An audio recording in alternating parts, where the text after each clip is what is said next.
दिए गए विकल्पों में से लुप्त संख्या ज्ञात कीजिए। क्वेश्चन है आपका, यानी कि देखिए 5 3 4 2 जिस प्रकार 12 से संबंधित है और जैसे क्या है 5 6 2 3 संबंधित 18 से है, वैसे ही क्या है 5 2 2 और 9 जो है इससे क्वेश्चन मार्क से संबंधित है। अब इसको करेंगे कैसे, देखिए 5 3 8 8 4 12 कर देंगे और 2 जोड़ देंगे, कितना हो जाएगा 12 2 14 हो जाएगा। अगर 14 में से अगर 2 फिर से घटा दें तो 12 हो जाएगा। सेम एज पैटर्न सेकंड का होना चाहिए। 6 5 11 11 2 कितना होता है 13 13 3 15, ठीक है। लेकिन अगर 15 में से 2 घटा देंगे तो 13 हो जाएगा, होना नहीं, यानी ये पैटर्न क्या है आपका गलत है, ये नहीं होगा। अब क्या करेंगे हम, देखिए करिए क्या, इसका सीधा सीधा सा दिमाग लगाइए, छोटा सा अपने से। रीजनिंग का मतलब होता है अपने से थोड़ा सा दिमाग लगाना। और इसमें दिमाग कैसे लगाएंगे, देखिए 5 गुणे 3 गुणे 4 गुणे 2 गुणा कर दीजिए। गुणा करने में कितना आया 5 15 15 चौका 60 60 दूनी 120।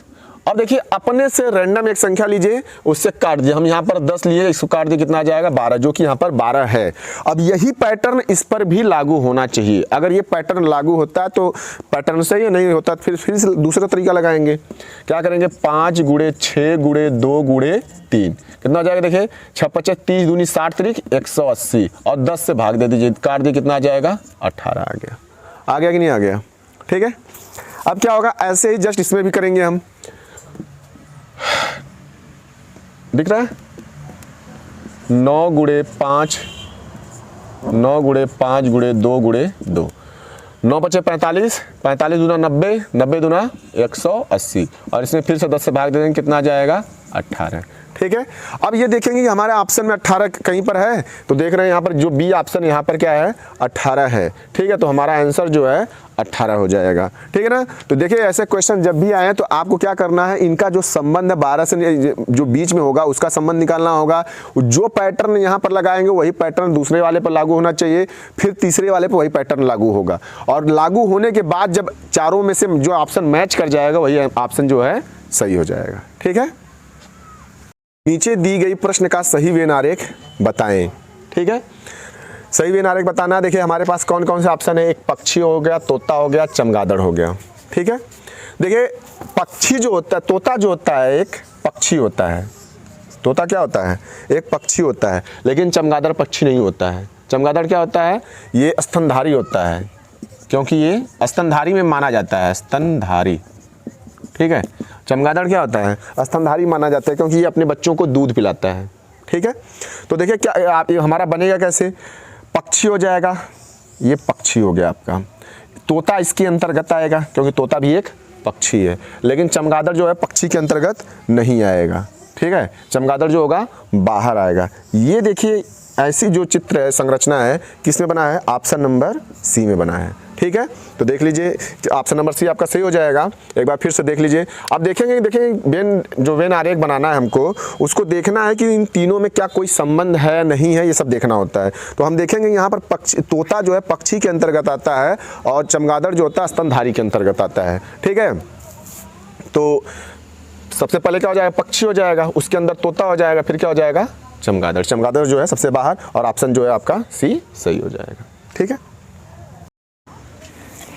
चले देखिए क्वेश्चन क्या है, मोमेंट शब्द के अक्षरों को कितने तरह से क्रमबद्ध कर सकते हैं, ठीक है।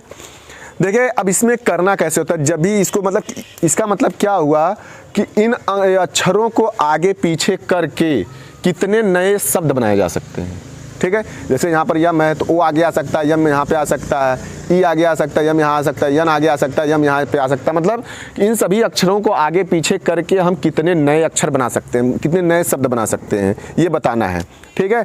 इसके लिए करेंगे क्या हम, इसके लिए करेंगे क्या कि सबसे पहले अक्षरों को गिन लेते हैं, 1 2 3 4 5 6 और इसको फैक्टोरियल के रूप में लिख लेते हैं। जब फैक्टोरियल 6 हो जाएगा, ठीक है। क्या अक्षर हो गया, 1 2 3 4 5 6, फैक्टोरियल 6 हो गया। फिर उसके बाद देखेंगे कि क्या कोई ऐसा लेटर है, यानी ऐसा कोई वर्ड, सॉरी क्या कहते हैं वर्ण, मतलब ये हो जाएगा, लेटर मतलब क्या हो जाएगा, लेटर की हिंदी अक्षर, कौन सा अक्षर है जो कि 2 बार या 2 बार से ज़्यादा बार दिया है? तो देखेंगे कि यम जो है 2 बार दिया है, ठीक है, तो बटे फैक्टोरियल 2 कर देंगे। अगर यम 3 बार होता तो फैक्टोरियल 3 हो जाता, ठीक है। जितनी ज़्यादा बार होगा उतना ज़्यादा बार फैक्टोरियल हो जाएगा। अब फैक्टोरियल का नियम होता है 6, इसको क्या कहते हैं कि घटते क्रम में गुणा करते हैं, 6 गुणे 5 गुणे 4 गुणे 3 गुणे 2 गुणे 1, ठीक है। और यहाँ पर क्या है, फैक्टोरियल 2 का मतलब है 2 गुणे 1। देखिए 2 गुणे 1, 2 गुणे 1 कैंसिल हो जाएगा, क्या बचा, 6 पचे 30, 30, 3 चौका 12, 120, 120 तियाँ 360 हो जाएगा, ठीक है। इसको ऐसे भी कर सकते हैं हम लोग, जैसे फैक्टोरियल 6 है तो इसे लिख सकते हैं 6 गुणे 5 गुणे 4 गुणे 3 और फैक्टोरियल 2 बटे फैक्टोरियल 2। तो फैक्टोरियल 2 कट गया, बाकी इसको गुणा करेंगे आपका आ जाएगा 360, ऐसे भी आएगा, ठीक है। तो ऐसे करते हैं, देख लीजिए ऑप्शन कौन सा सही हो जाएगा, ऑप्शन ए ही आपका आंसर हो जाएगा, ठीक है।